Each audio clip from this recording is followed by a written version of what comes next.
ஸ்ரீ சிவசங்கரா தேவனே, ஸ்ரீ சிவசங்கரா தேவனே. Shankaram Sivashankaram. Question from Kalyana Krishnan Ravi Shankar.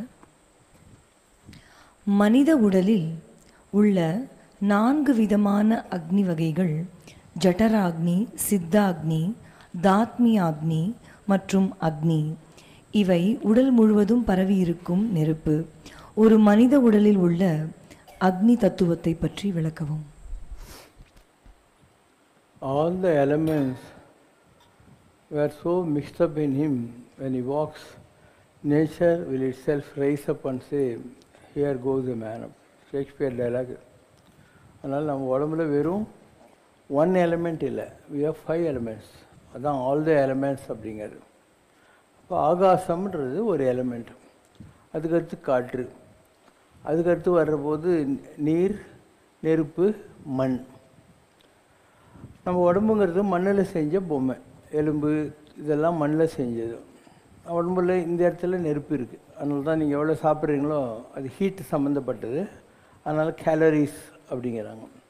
அதுக்கடுத்து இங்கே வாட்டர் மாலிகுல்ஸ் இருக்குது, எல்லாம் தண்ணி சம்மந்தப்பட்டது. இந்த இடத்துக்கு மேலே இருக்கு இல்லையா, இதுதான் ஆகாசம். இந்த இடத்துல இருக்கிறது காற்று. ஸோ ஆகாசம், காற்று, மண், நீர், நெருப்பு, இது 5 நம்மக்கிட்ட இருக்குது. அதனால் ஒன்று மாத்திரம் இல்லை. ஃபஸ்ட் திங், ஒரு ஆள் வாழ்கிற காலத்தில் இந்த மண்ணில் செஞ்ச பொம்மைக்குள்ளே இதெல்லாம் இருக்குது. அதனால் நம்ம மனிதர்களாக இந்த உலகத்தில் வாழ்ந்து கொண்டு இருக்கிறோம். ஒரு ஆள் செத்துட்டான்றதை நீங்கள் எப்படி கண்டுபிடிக்கிறீங்க? ஃபஸ்ட்டு உடம்பு தொட்டு பார்க்குறீங்க, ஜில்லுன்னு ஆயிடுச்சு அப்படின்னா ஹீட் இல்லைன்னு அர்த்தம், ஹீட் போயிடுச்சு. அதுக்கடுத்து மூக்குக்கிட்ட விரல் வச்சு பார்த்துட்டு இப்படின்றீங்க, அப்போ காற்று போயிடுச்சுன்னு அர்த்தம். தண்ணி எவாப்ரேட் ஆகிடுது, அப்போ வாட்டர் போயிடுச்சு. மண்ணில் செஞ்சு வந்து இந்த உடம்பு இருக்கு இல்லையா, இதை புதைக்கிறாங்க இல்லை எரிக்கிறாங்க, அவங்கவுங்க மத ஜாதி கலாச்சாரத்துப்படி இருக்கு. அப்போ 5ல் 4 போயிடுச்சு, ஒன்றே ஒன்று தான் நிற்குது. அது எது? இது நேராக ஆகாசத்துக்கு போகுது. இந்த உடம்பு இந்த உலகத்தில் விட்டுட்டு போன பின்னால் ஈத்தர்ன்னு சொல்கிறாங்க, ரேடியோ வேவ்ஸ் இதெல்லாம் ஈத்தர், எத்தீரியல்னுவாங்க. ஸோ இந்த மெமரி இல்லையா, அது மேலே போய் அந்த ஈத்தரில் இருக்குது. பித்ருலோகம்னு நீங்கள் அதை புரிஞ்சிக்கலாம். பித்ருலோகத்தில் அது சஞ்சாரம் பண்ணுது. ஒரு குறிப்பிட்ட காலம் வரைக்கும் அந்த ஈத்தரில் போயிட்டு எத்திரியல் லேயரில் இருந்துட்டு ஒரு புது உடம்பு வர்ற காலத்தில் அந்த மெமரி சிப்பு, நீங்களாம் ஒரு செல்ஃபோன் வாங்குறீங்க, அதில் ஒன்றும் இல்லை, அதில் ஒரு மெமரி சிப் போட்டுக்கிறீங்க, அப்புறம் நம்பரெல்லாம் லோட் பண்ணிக்கிறீங்க. சார்ஜ் வேறு இறங்கினே இருக்குது, அப்பப்போ சார்ஜ் வேறு போட்டுக்கிறீங்க அந்த இதுக்காக.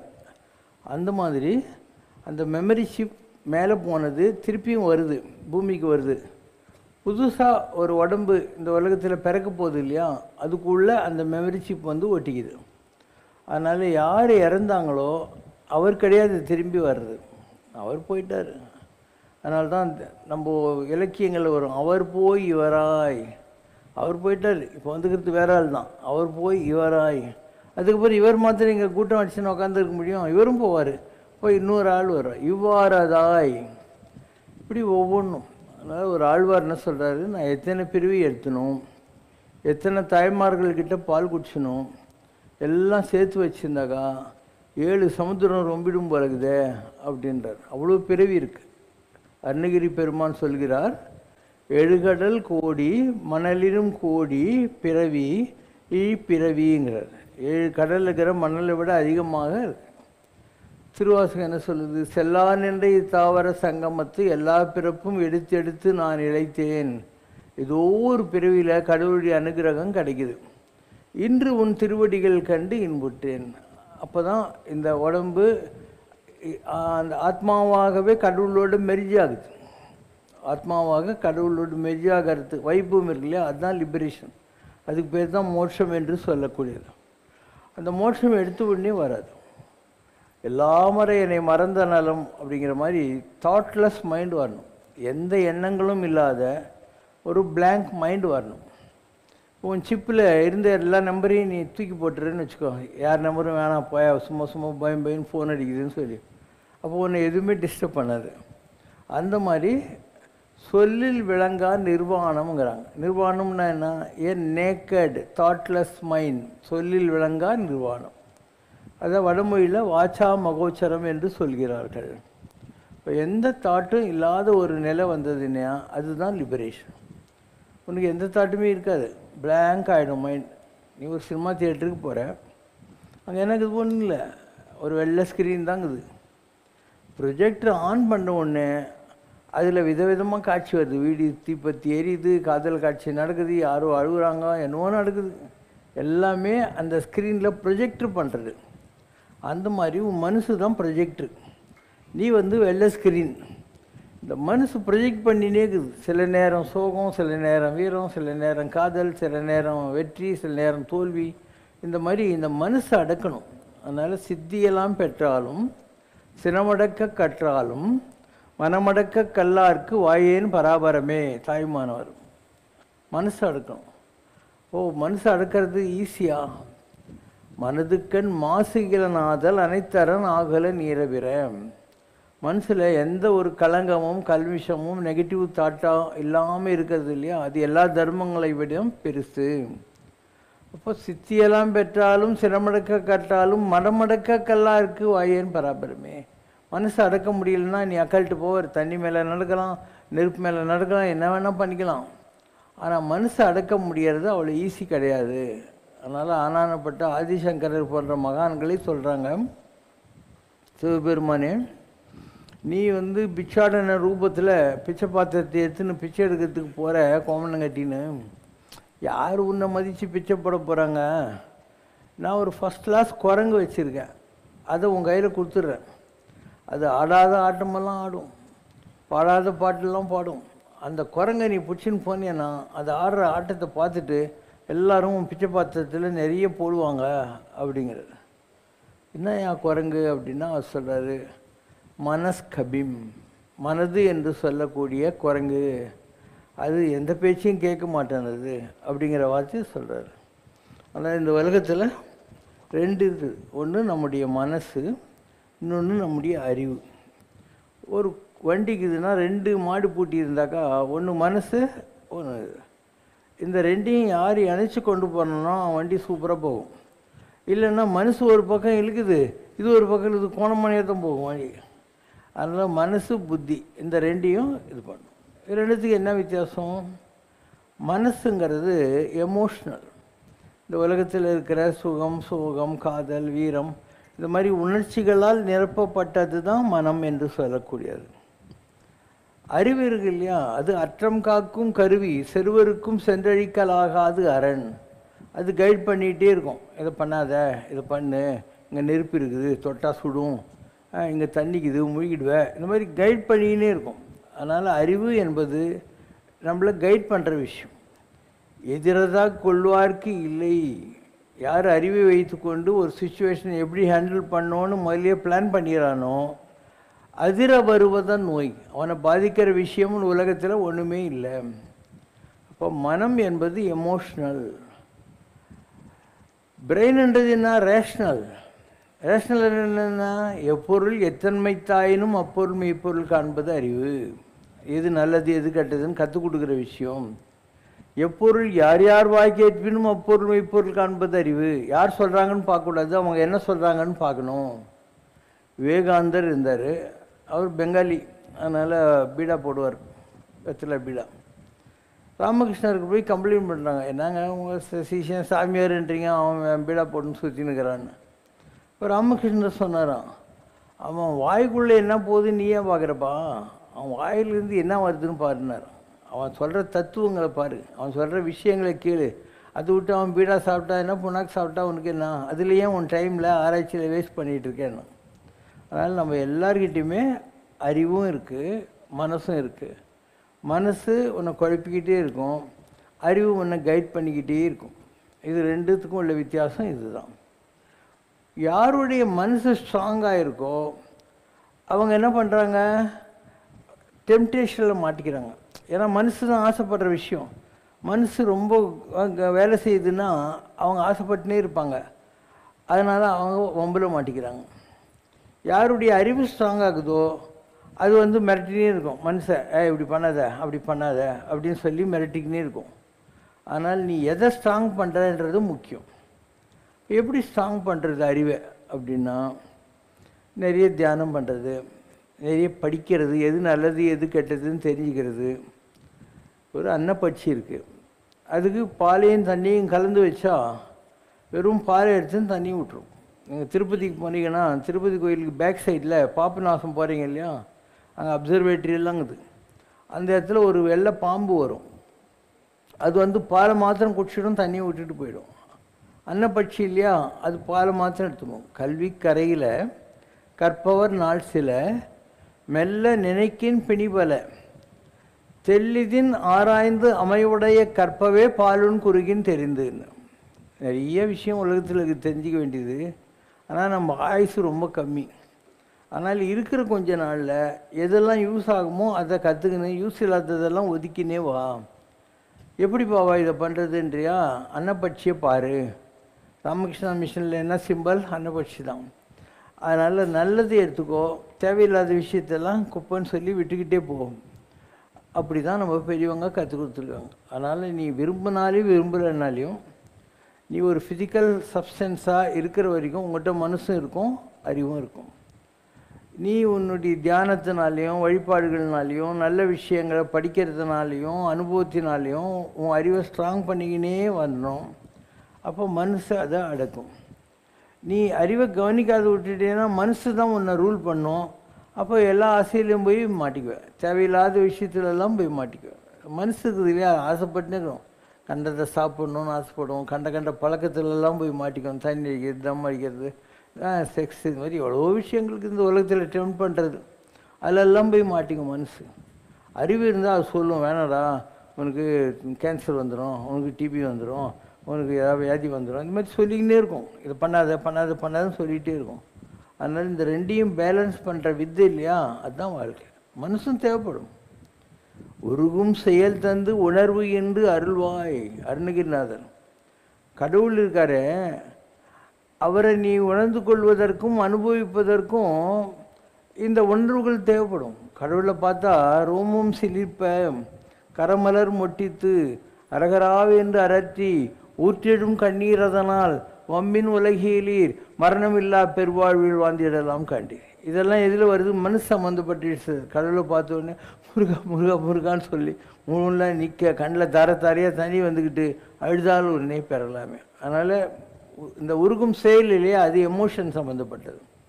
இந்த அறிவு இருக்குதுன்னா அது ஆராய்ச்சி பண்ணிக்கிட்டே இருக்கும். அதனால் இது வேறு அது வேறு. So emotional heart, rational mind.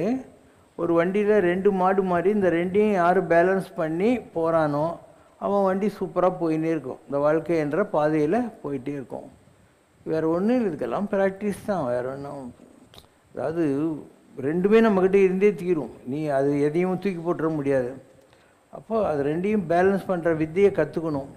அதுக்கு தான் கடவுள் உங்கள்கிட்ட அறிவாகவும் இருக்கார், அன்பாகவும் இருக்கார். அன்பு எமோஷ்னல் சம்மந்தப்பட்டது, அறிவு ரேஷ்னல் சம்மந்தப்பட்டது. இது ரெண்டும் இல்லாத வாழ்க்கையே கிடையாது உலகத்தில். அதனால் பெரிய சப்ஜெக்டு. இதுக்கு பேர் தான் ஆன்மீகமே. ஆன்மா என்பது பேசஞ்சர். அந்த பேசஞ்சர் உட்காந்து போகிற வண்டிக்கு 2 குதிரை, ஒன்று அறிவு, ஒன்று அன்பு. அந்த பேலன்ஸ் பண்ணி போகிறவன் வாழ்க்கை பாதையில் நல்லா போவான். சத்தியமே லட்சியமாய் கொள்ளடா, தலை நிமிர்ந்து செல்லடா, எத்தனையோ மேடு பள்ளம் வழியிலே உன்னை இடர வைத்து தள்ள பார்க்கும் குழியிலே. That's all. அது விழாது போயினே இருக்க வேண்டியது தான். நீ கேள்வி. Question from Govindan sir. Kambar எழுதிய சிற்றிலக்கியங்களில் சடகோபர் அந்தாதி என்ற நூல் நம்மாழ்வாரை பற்றி கம்பர் பாடியது. நம்மாழ்வாரின் இயற்பெயர்களில் சடகோபனும் ஒன்று. திருவரங்கத்தில் தான் எழுதிய கம்பராமாயணத்தை கம்பர் அரங்கேற்றச் சென்றபோது கோவில் அதிகாரிகள் அனுமதி மறுக்கவே அவர் பெருமாளை வேண்டிய போது பெருமாள் கம்பரின் கனவில் தோன்றி எம் சடகோபனை பாடினாயோ என்று கேட்டதாகவும் அதனால்தான் கம்பர் சடகோபன் அந்தாதியை பாடியதாகவும் அதன் பிறகே அரங்கேற்ற அனுமதி கிடைத்ததாகவும் அந்த நூல் பற்றிய வரலாறுகள் தெரிவிக்கின்றன. மற்ற ஆழ்வார்கள் யார் பெயரையுமே சொல்லாத பெருமாள் சடகோபனை பற்றி பாடினாயோ என்று கம்பரிடம் கேட்கும் அளவுக்கு நம்மாழ்வார் மீது பெருமாளுக்கு அதிக ஈடுபாடு வருவதற்கான காரணம் என்ன? நம்மாழ்வாரே ராமன் தான். நிறைய பேருக்கு தெரியாது. மதுர கவி ஆழ்வார்னு ஒருத்தர் ராமரை தேடி அயோத்திக்கு போகிறாரு. இப்போ அயோத்தியில் சொல்கிறாங்க, நான் இங்கே இல்லை, நான் இருக்கிற இடத்த காட்டுறேன், ஒரு ஜோதி வரும், அது பின்னால் வான்ட்டு. அப்போ உத்தரப்பிரதேசத்தில் இருந்து அந்த ஒலியை ஃபாலோ பண்ணிக்கிட்டே வராரு நம்மாழ்வார். அதுவும் தமிழ்நாட்டுக்கு வருது. வந்துட்டு ஆழ்வார் திருநகரின்னு திருநெல்வேலி பக்கத்தில் இல்லையா, அங்கே போய் ஒரு புளிய மரத்து பொந்துக்குள்ளே முங்கிடுது. முந்திருக்கதையா என்னடா அது, ராமனை காட்டுறேன்னு கூட்டின்னு வந்து இங்கே ஆழ்வார் திருநகரி பொந்தில் விட்டாங்கன்னு உள்ளே பார்க்குறாரு. பார்த்தா ஒரு 12 வயசு பையன் ஜட நிஷ்டில் உட்காந்து தவத்தில் இருக்கிறான். இவன் விளையாட்டுக்கு ஆடுறான்னா இல்லை சீரியஸான ஆளாக பார்க்கலான்னு ஒரு கல் எடுத்துடி போடுறாரு. உடம்பு இப்படி ஆடுது, உயிரோடு தாங்கிறான்ட்டு. சரி, இவன் லூஸாக எல்லாம் அறிவாளியாக கண்டுபிடிக்கலான்னு சொல்லிட்டு இவர் கேட்குறாரு, செத்ததின் வயிற்றில் சிறியது பிறந்தால் எத்தை தின்னும் எங்கே கிடக்கும் அப்படின்னாரு. அதுக்கு உள்ளேருந்து குரல் கேட்குது, அத்தை தின்னும் அங்கே கிடக்கும் அப்படின்னு. என்ன பதில் அதுக்கு? இந்த உடம்பு இருக்கு இல்லையா, இது செத்து பிழைக்கிறது. செத்து அது வயிற்றில், சிறியதுன்னா ஆத்மா மறுபடியும் வந்ததுன்னா அந்த ஆத்மா எதை சாப்பிடுது, எங்கே இருக்குது அப்படின்னு. இப்போ எந்த உடம்புக்குள்ளே அந்த ஆத்மா வந்துச்சோ அந்த உடம்பையே அது சாப்பிடுது. அந்த அத்தை தின்னுமன்னா அந்த உடம்பையே அது சாப்பிடுது, அங்கே தான் கிடக்குது. அப்போ நீங்கள் பிறக்கிற போது பால் வடியும் முகத்தோட ஒரு ஜான்சன் பேபி மாதிரி பிறக்கிறீங்க. வயசு ஆக ஆக உங்களுக்கு ஏஜ், அதனுடைய விளைவுகள், முதுமை எல்லாம் தானாக வந்துடுது இல்லையா. Your own spirit is eating your body. அத்தை தின்னும் அங்கேயே தான் கிடக்கும், அந்த உடம்புக்குள்ளே கிடக்கும். எல்லாருக்குமே இதுதான். நான் பிராட்வேயில் மண்ணடியில் ஆன்மீகம் செய்த காலத்தில் நிறைய இந்த பேய் பிசஸ் எல்லாம் ஓட்டுவேன். அதுக்கப்புறம் விட்டு அது போகிறதுன்னு. ஸோ நெய்வேலியிலேருந்து ஒரு பொம்பளையை கூட்டின்னு வந்திருந்தாங்க. அவளை ஏதோ பேய் பிடிச்சிக்குதுன்னு சொல்லிட்டு.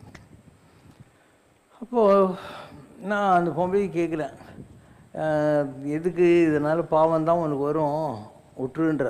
யார்? அந்த பொம்பளை உடம்புக்குள்ள இருக்கிற காற்றுக்கிட்ட நம்ம கண்டிஷன் பேசுகிறோம்.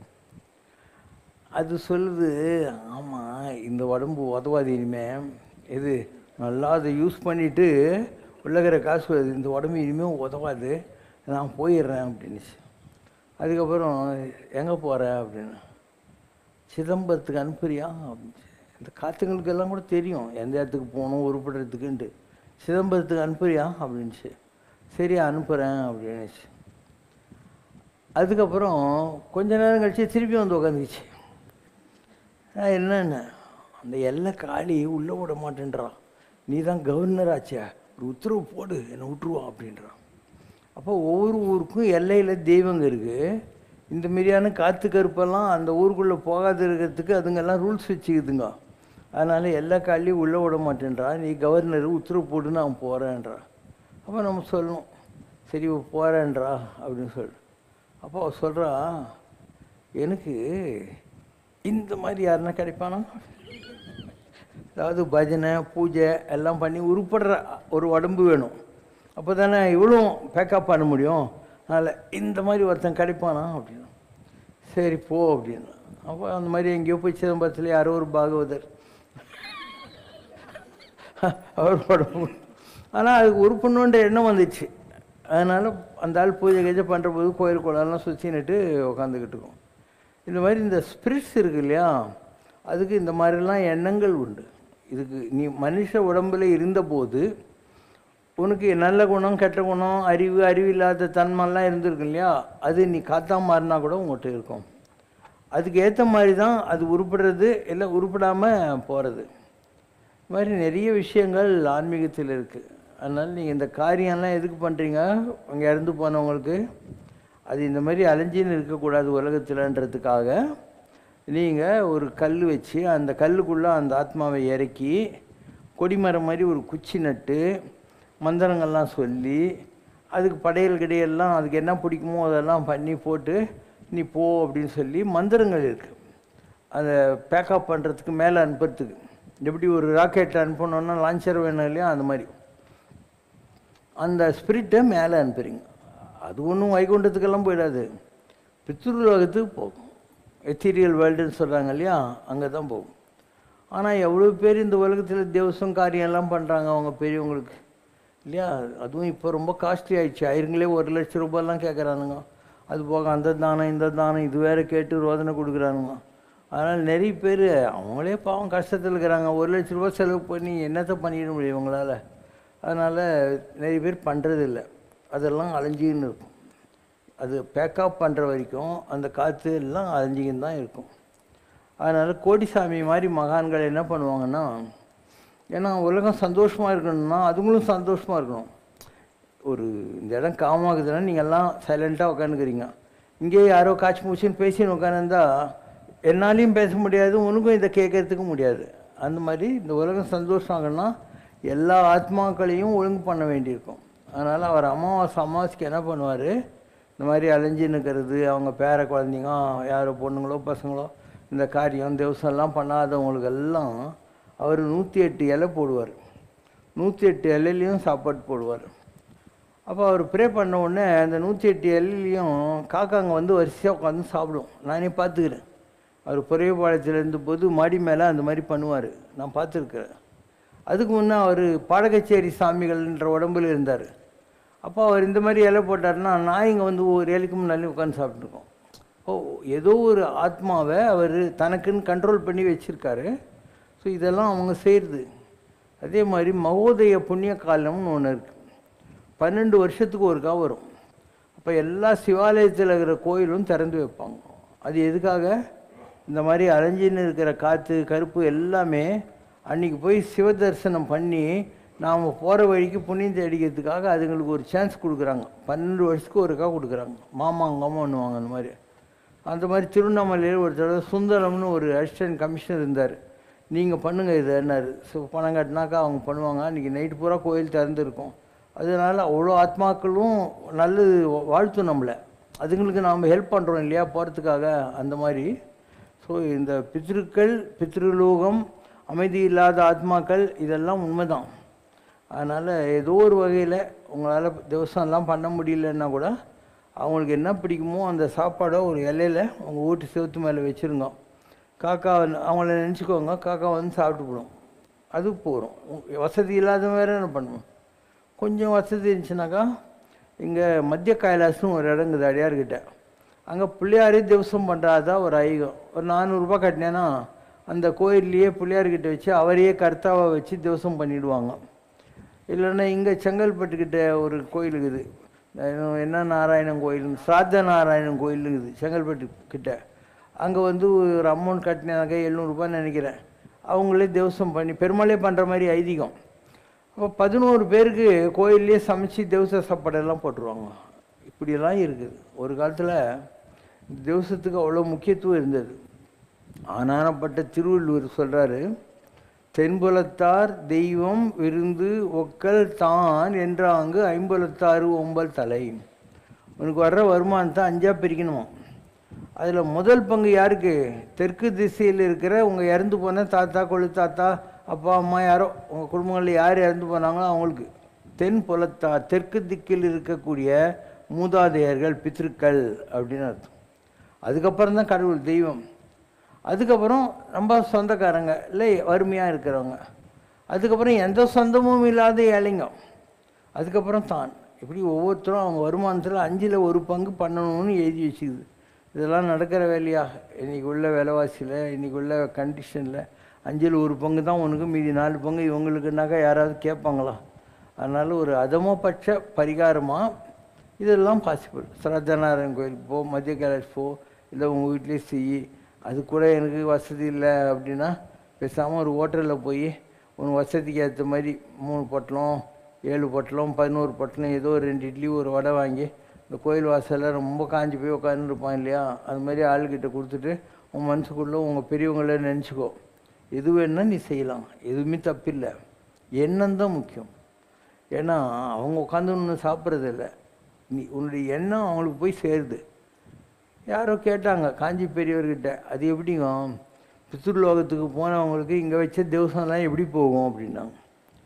சொன்னார், நீ கேளம்பாக்கம் போஸ்ட் ஆஃபீஸில் போய் மாயவரத்தில் இருக்கிற உங்கள் மாமாவுக்கு 1000 ரூபாய் தந்தி மணி ஆர்டர் அனுப்புகிறேன். இங்கே இருக்கிற போஸ்ட் மாஸ்டர் 1000 ரூபாய் வாங்கி ட்ராயரில் போட்டுட்டு உங்கள் மாமா மாயவரத்தில் இருக்கிற அட்ரஸை வந்து கடான்னு அடிச்சு 1000 ரூபாய் முன்சாமி தந்தி மணி ஆர்டர்ன்றாரு. மாயவரம் போஸ்ட் மாஸ்டர் அவர் ட்ராயர்லேருந்து 1000 ரூபாய் எடுத்து போஸ்ட்மேன்கிட்ட கொடுத்து போயிட்டு கொடுத்துட்டு வந்தார் அவர் வீட்டில்ன்றார். உந்து விட்டுது இங்கே தாங்குது, ஆனால் அங்கே மெசேஜ் போகுது. அந்த மாதிரி நீ போட்டது இங்கே தான் இருக்கும், அங்கே மெசேஜ் இருக்குது, அவங்களுக்கு போய் சேரும். சரி, பித்ருலோகத்தில் எவ்வளோ வருஷம் எல்லோரும் உட்காந்துன்னு இருப்பாங்க அப்படின்னா அதை பற்றி உனக்கு என்ன? அங்கே போன ஆத்மா அங்கே இருக்கிறதும் உண்டு, இல்லைன்னா இந்த பூமியில் அதுக்கு பண்ண கர்மாக்கு ஏற்ற மாதிரி திருப்பி வர்றதும் உண்டு. சரி, மனுஷனாக தான் வரும்னு சொல்ல முடியாது. மாடாக வரலாம், ஆடாக வரலாம், என்ன வேணால் வரலாம். அது இது மனுஷனாக தான் வரும்னு ஒன்றும் கேரண்டி கிடையாது. ஆனால் நீ என்றைக்கு அவங்களுக்கு படையல் போட்டியோ இல்லை இந்த மாதிரி திவசம் படைச்சியோ அன்றைக்கி அந்த மாடோ இல்லை ஏதோ எங்கே இருக்குதோ அவன் எவனும் ஒருத்தன் ஒரு அவுத்திக்கீரை வாங்கி கொடுப்பான். அதுக்கு கன்வர்ஷன் ஆகுது. அது எப்படி ஸ்பேஸ்க்கு போகிறாங்க அவங்க, என்ன சோறு இட்லி தோசையாக எடுத்துன்னு போகிறாங்க, எனர்ஜி கேப்சூல் எடுத்துன்னு போகிறாங்க. அங்கே போய் பசிக்கிற போது ஒரு மாத்திரை போட்டுட்டு உட்காந்துருப்பாங்க. ஏன்னா அங்கே டைஜஸ்ட் ஆகாது, புயிர்ப்பில்லாம் ஓவல் மாதிரி தூங்கின்னு உட்காந்துருப்பாங்க. அதனால் எந்த உலகத்தில் அவங்க போகிறாங்களோ அங்கே உள்ள இது எனர்ஜி பீயிங் கான்ஸ்டன்ட்டு உலகத்தில் எதுவும் வேணாகாது, அவங்களுக்கு கிடைக்கும். அதனால் இது எல்லாமே கரெக்டு தான். அவங்க பெரியவங்க நம்மளை விட அறிவாளிங்க. மூத்தோர் சொல் வார்த்தை அமிர்தம், மேலையா செய்வனகள் ஆண்டாள். நம்மளை விட மேலான அறிவுடையவர்கள் என்னெல்லாம் சொன்னாங்களோ அதெல்லாம் செய்யுங்க. தசரதனுக்கு ராமர் தேவசம் கொடுத்தாராம். அந்த காலத்துலலாம் தசரதனே வந்து கையில் வாங்கிக்கணும். இப்போ தப்பி தவறி உங்கள் பெரியவங்க அப்படி வந்துட்டாக்கா நீ தட்டை போட்டு ஓடுவியா இல்லையா?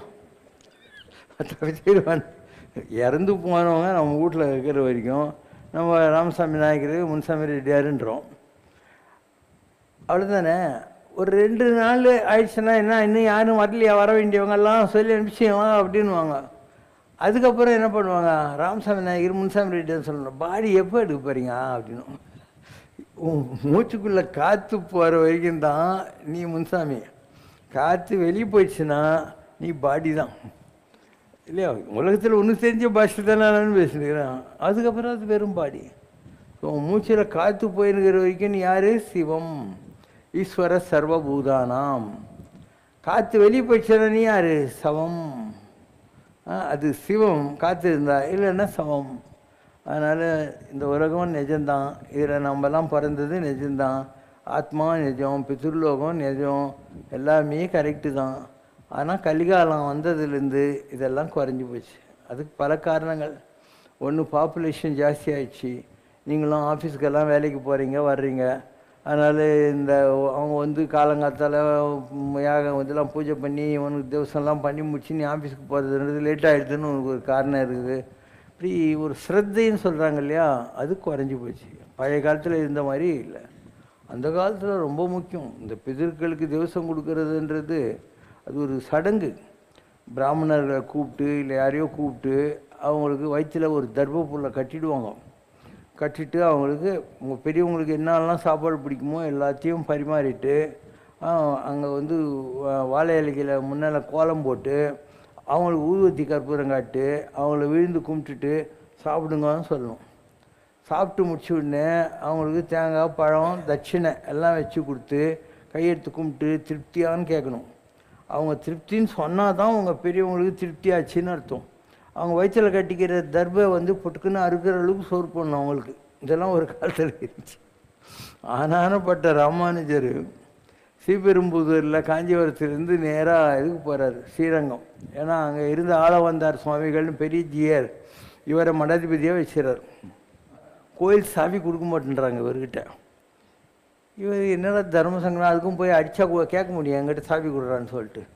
அவர்கிட்ட ஒருத்தர் இருந்தார், அவர் பேர் கூரத்தாழ்வார். அவர் ஒரு வீட்டுக்கு தேவசத்துக்கு போகிறார். போன உடனே அவங்க கேட்காங்க, திருப்தியா அப்படிங்கிறாங்க. அந்த கோயில் சாவி கையில் வந்துட்டுனா திருப்தின்னாரான். அவங்களுக்கு வேறு வழி இல்லை, ஏன்னா அவனுக்கு பலன் கிடைக்கணும் தேவசம் பண்ணதுக்கு, அதனால் சாவி கொடுத்தானோ. இந்த மாதிரிலாம் இருக்குது, நிறைய விஷயங்குது. இந்த தேவசம் பண்ணுறதுல இருந்த சிஸ்டங்கள்லாம் அந்த காலத்துலேருந்து நிறைய இருக்குது. ஸோ தென்புலத்தான்னா தெற்கு திசையில் இருக்கிற நம்முடைய பெரியவர்கள், அவங்களுக்காக இதெல்லாம் செய்யணும். அண்டு இந்த எத்திரியல் லேயருக்கு போன பாடி ஆத்மா இருக்கு இல்லையா, அது திருப்பியும் வேறு உடம்புக்குள்ளே வரும். அதனால் இறந்து போனவங்க அதே உடம்பில் இருக்க மாட்டாங்க, வேறு ஏதாவது ஒரு உடம்பில் இருப்பாங்க. அவங்க எந்த உடம்புல இருந்தால் உனக்கு என்ன ஒன்று கொடுப்பாங்க. மாயவரத்துக்கு பக்கத்தில் ஸ்ரீதரன் ஒருத்தர் இருந்தார், ஸ்ரீதர் ஐயா வாழ்வாங்க. அவங்க வீட்டு வாசலில் ஒரு பிச்சைக்காரன் வந்து நிற்கிறான், தேவசம்லாம் பண்ணியிருந்த காலகட்டத்தில். இவர் கொண்டு போய் அவனுக்கு சாப்பாடு போடுறாரு. அப்போ அவங்க பிராமணத்தை உட்காந்துக்கிறவங்கெல்லாம் எங்களை அவமானப்படுத்திட்ட, யாரோ வந்தவனுக்கு நீ போட்டுன்னு. இவர் சொல்கிறாராம், வந்திருக்கிறது இறந்து போன எங்கள் பெரியவங்க, எனக்கு மனசில் வருது அதனால நான் பண்ணேன் அப்படின்னா. அவங்க அப்படின்னா நாங்கள் சாப்பிட மாட்டோம் அப்படின்னாங்க. என்ன பண்ணுறது, அவங்க வீட்டு கிணத்துல கங்கை வர வச்சாராம் அவர். நான் பண்ண திவசம் கரெக்டாக இருந்தான்னு. ஒரு ஆர்டினரி கிணத்துல கங்கா ஜலம் வந்துச்சான். அதை பார்த்து தான் இவங்க எல்லாம் கொஞ்சம் மிரண்டாங்களாம், இந்தமாரி ஆச்சுன்னு சொல்லிட்டு. அதனால் இதெல்லாம் உண்மை தான். 2 பாட்டுக்குது. ஒன்று இவர் போய் அவராய்.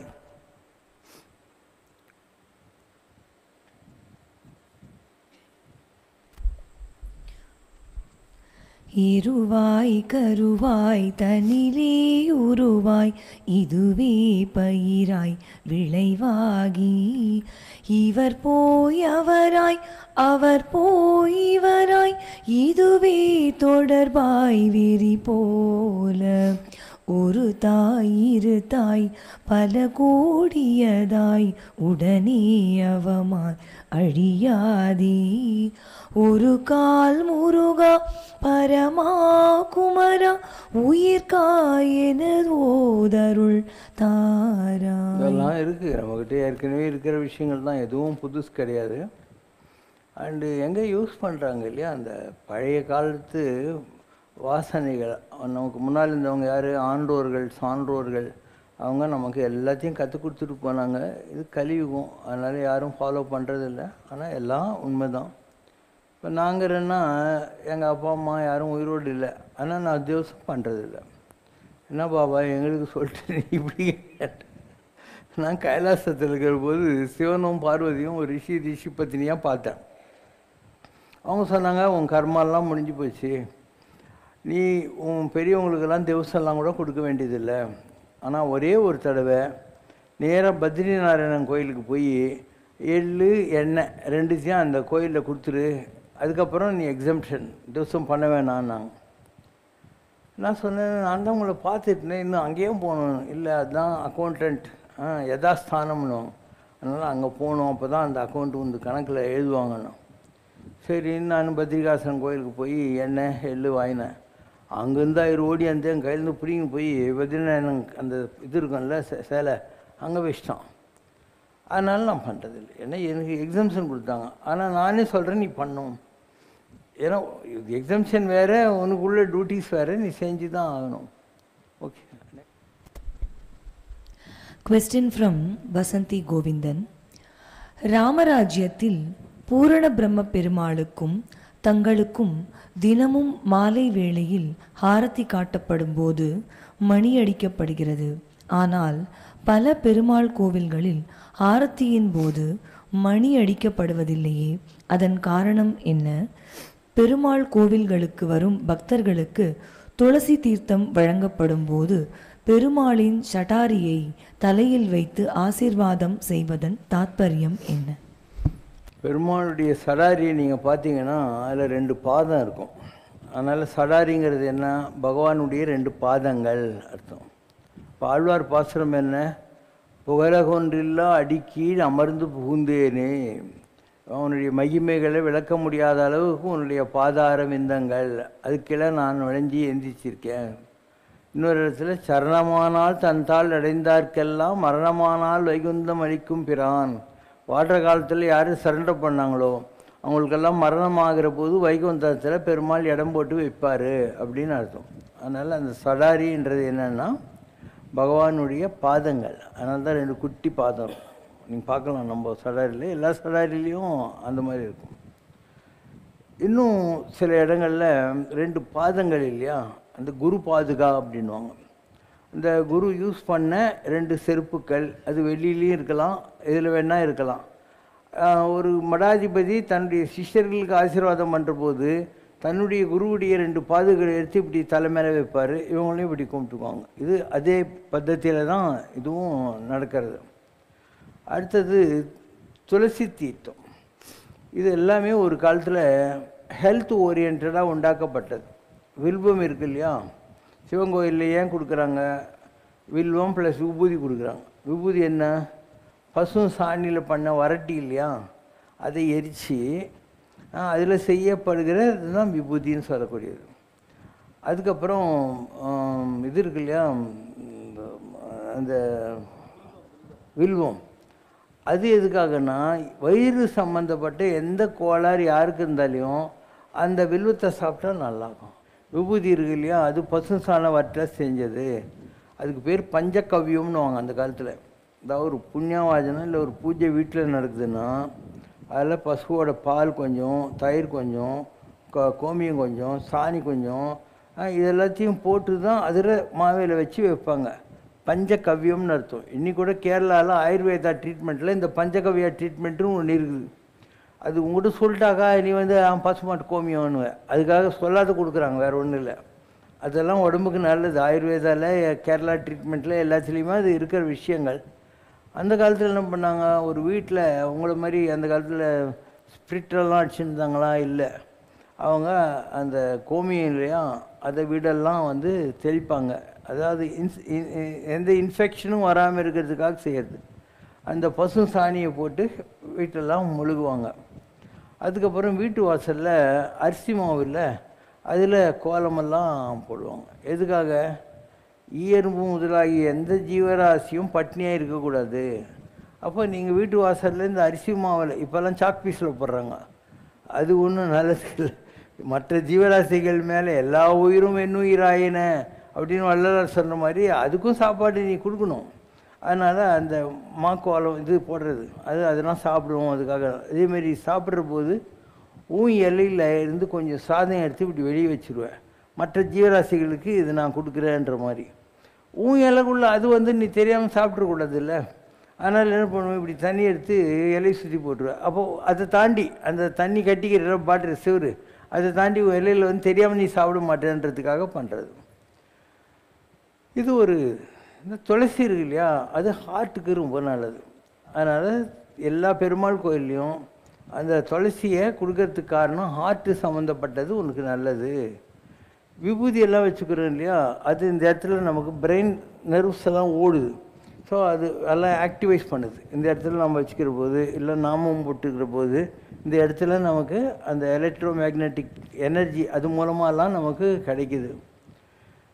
மாவேலை இருக்கு இல்லையா, அதை வைக்கிற போது இந்த வீட்டுக்குள்ளே எந்த கிருமியும் வராதுங்கிறதுக்காக அந்த மாதிரி கலசத்தில் வச்சு அந்த தண்ணியை எடுத்து எல்லாத்துக்கும் தெளித்து மந்திர உச்சாரணத்தோடு வீட்டு வாசலில் அதை பண்ணுவாங்க. அண்டு வேப்பலை இருக்கு இல்லையா, அதை வீட்டு வாசலில் அந்த காலத்தில் அம்மாலாம் வந்துச்சுன்னா சொருகி வைப்பாங்க. ஏன்னா அந்த அம்மா வியாதி வந்து கிருமிகள் வந்து வெளியில் போகக்கூடாது, மற்றவங்களுக்கும் வரக்கூடாதுன்றதுக்காக. அதனால் நீ வெள்ளைக்காரன் சினிமாலாம் பார்த்தீங்கன்னா அவங்க வீட்டுக்குள்ளே சுதந்திர போராட்ட தியாகி இருப்பான், இவங்க வேப்பலைக்கு சொருகணுன்னா அவன் பயந்துன்னு ஓடிவிடுவான். வீட்டுக்குள்ளே வந்தால் என்ன பண்ணுற மாதிரி அவனும் போயிடுவாங்க. அதே மாதிரி இந்த வாழை மரம் இருக்கு இல்லையா, அதை உங்கள் வீட்டில் எல்லா ஃபங்க்ஷன்லேயும் ஏன் கட்டுறாங்க அப்படின்னா, யாருக்கானா அங்கே ஒரு வீட்டில் ஃபங்க்ஷன் நடக்கிற போது தெரிஞ்சோ தெரியாமலோ ஒரு ஃபயர் ஆக்சிடெண்ட் வந்துடுதுன்னு வச்சுக்கோ, அதுக்கு ட்ரீட்மெண்ட்டே வாழை இலையில் அவனுங்க படுக்க போடுறது தான். வாழை இலையை சுற்றிட்டாக்கா அந்த தீப்புண்ணெல்லாம் இருக்குது இல்லையா, அதுக்கு அது ஹீலிங்.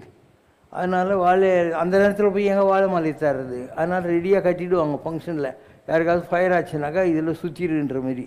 இப்படி எல்லாம் நம்ம பெரியவங்கெல்லாம் பயங்கர அறிவாளிங்க, எல்லாத்தையும் அழகாக தான் செஞ்சானுங்க. நமக்கு இதெல்லாம் யாரும் சொல்லவும் இல்லை, நாமளும் அதெல்லாம் கடைப்பிடிக்கிறதே இல்லை.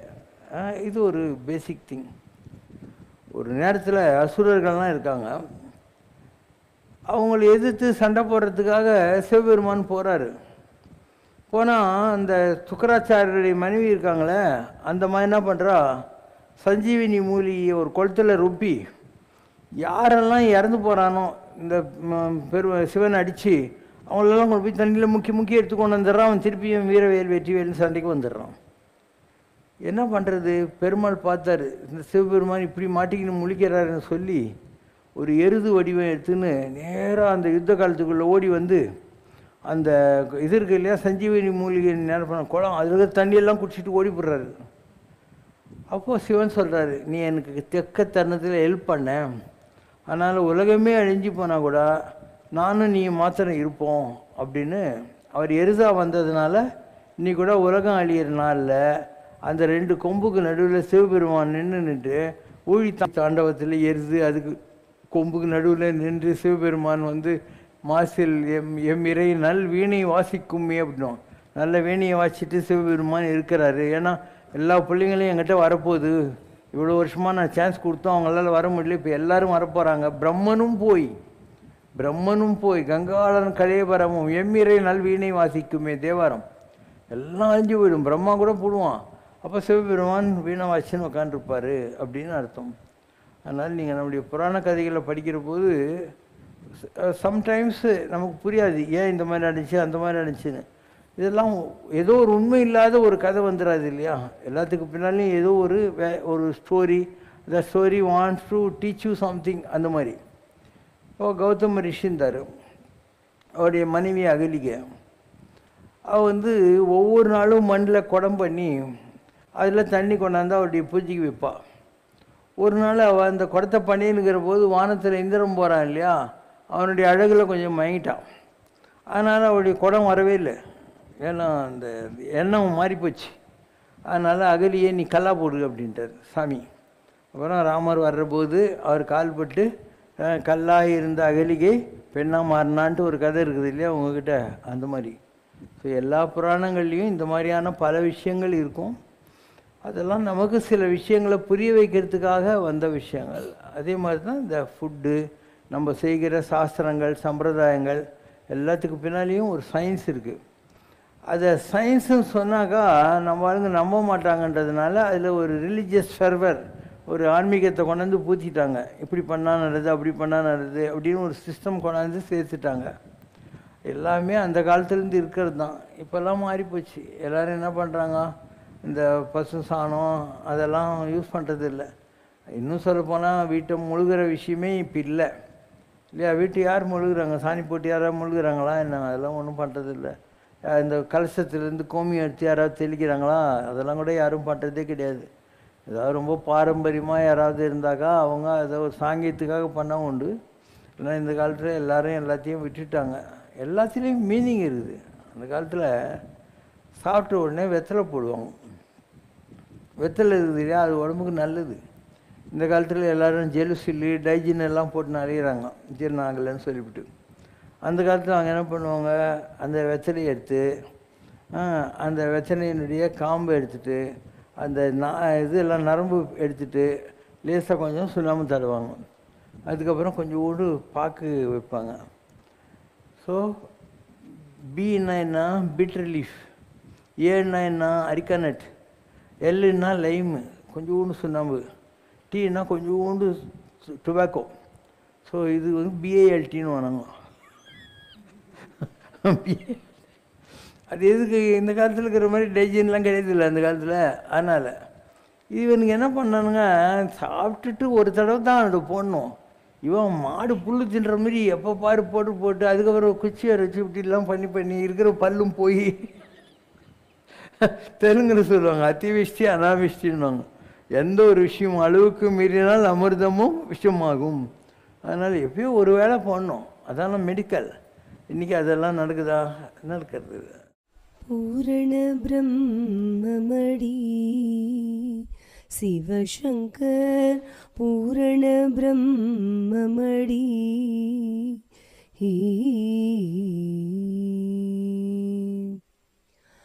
வாரணனும் வடிவேலனும் ஆகி நாரணன் நான்முகன் நாயகன் சிவனேனும் பூரண பிரம்மமடி.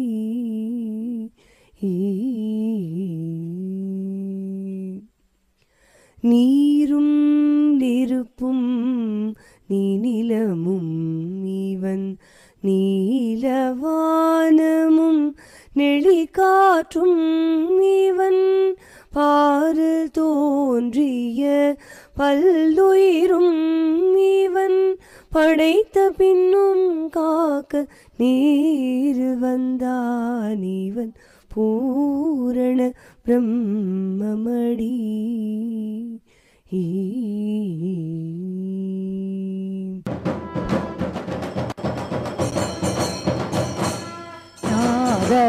नादबिन्दुकलादि नमो नमः वेदमन्त्रस्वरूपा नमो नमः ज्ञानपण्डितस्वामी नमो नमः बेहुकोडि दीपमङ्गलज्योति नमो नमः तूयम्बललीला नमो नमः देवकुञ्जरि नमो नमः अरुळ्ताराय वीरलुं परकोलाल पूजयं கோதலும் துணையாசாரமேனியும்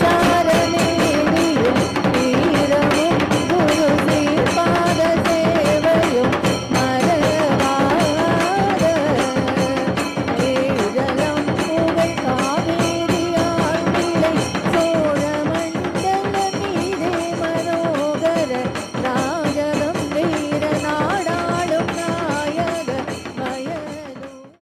ஓம் ஜெய் சிவசங்கரரே சுவாமி ஜகத் பரிபாலகரே ஆதி சங்கர அவதாரா அநாத ரக்ஷகரே. ஓம் ஜெய் சிவசங்கரரே அன்னையும் தந்தையும் நீரென்றறிந்தும் அன்பில் நனைகின்றோம் சுவாமி அன்பில் நனைகின்றோம். ஆசானும் இறையாகிய தேவா நின்னடி பணிகின்றோம். ஓம் ஜெய் சிவசங்கரரே கைலையை பன்முறை வலம் வந்தாய் ஓ கருணாகர கீர்த்தி சுவாமி கருணாகர கீர்த்தி. மயிலையில் நின்று வரம் தருகின்றாய் மங்களகர மூர்த்தி. ஓம் ஜெய் சிவசங்கரரே